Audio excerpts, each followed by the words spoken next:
22শে December থেকে পাঠকদের কাছে পৌঁছে যাবে দৈনিক আমার দেশ পত্রিকা। গণমাধ্যমে মানুষের আস্থা ফেরাতে ফ্যাসিবাদ আর আগ্রাসনের বিরুদ্ধে লড়াই করার ঘোষণা দিয়েছেন পত্রিকাটির সম্পাদক মজলুম সাংবাদিক মাহমুদুর রহমান।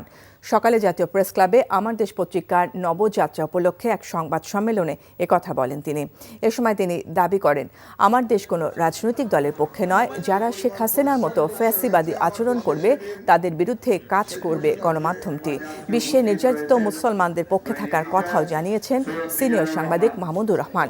রোববার থেকে সংবাদপত্রটি প্রকাশের পর গণমানুষের প্রত্যাশা পূরণ করবে বলে আশা প্রকাশ করেন আমার দেশ পত্রিকার সম্পাদক। প্রতিদিন টেলিভিশন ক্যামেরা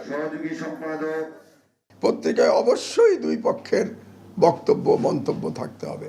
সুতরাং আমি যে সঠিক খবর যেটাকে বলছি, সঠিক খবরের ডেফিনেশন আমার কাছে এই দুই পক্ষের মন্তব্য দিয়ে যে খবর আসবে সেটাই সঠিক খবর। ইনশাআল্লাহ আমার দেশে আমরা সেই সঠিক খবরটা দেব। দুর্নীতির বিরুদ্ধে আমরা একেবারে সোচ্চার ছিলাম, এখনো সোচ্চার থাকবো ইনশাআল্লাহ। আমরা অসহায় মানুষের কণ্ঠস্বর হতে চাই। Double million offer Walton fridge কিনে পেতে পারেন 20 লক্ষ টাকা, রয়েছে কোটি কোটি টাকার নিশ্চিত উপহার। যা দেখেছি সেটা তো স্বাভাবিক কোনো বিষয় না। যার ব্যথা সেই বুঝে। আজকে একটা বিশেষ কারণে দেরি হয়ে গেছে। বিশেষ কেউ নয় তো যার জন্য দেরি হলো? সেই মানুষটা সবসময় আমাকে বলতো সে আমাকে তার নিজের থেকেও বেশি ভালোবাসে। ভুলতে বলছি না আমি। তবে কি বলছেন? কি দেখে যে লোকটাকে ভালোবেসেছিলি? আমার মেয়েটার বিয়েটা এতদিনে হয়ে যেত। এমনটা হবে কে জানতো?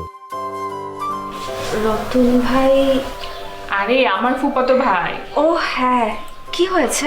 এবং তার আত্মহননের পথে কেউ যদি বাধা হয়ে দাঁড়ায় তাহলে মন কোন দিকে যাবে সেটা।